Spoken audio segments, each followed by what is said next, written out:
હું બોલીશ, હું જેલમાં જઈશ, હું અમિત અને મોદીને ગારો દઈશ, હું બધુંય કરીશ, પણ મારું કામ આટલું છે. બાકી પાછળથી મને પીઠબળ આપવાનું કામ આ સરદાર અને શિવાજીના વંશજોનું છે, બાકી કોઈનું કામ નથી.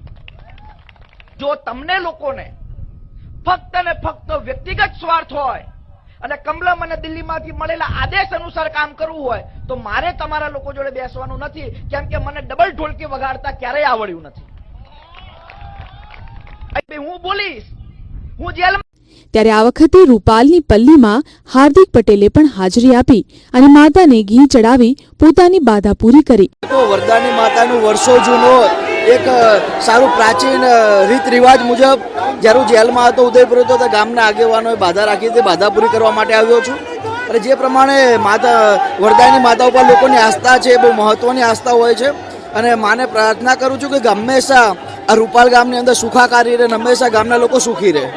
આ ગામની અંદર ઘીની નદીઓ વહી રહી છે. કરોડો રૂપિયાની કિંમતનું ઘી રોડ પર વહી રહ્યું છે.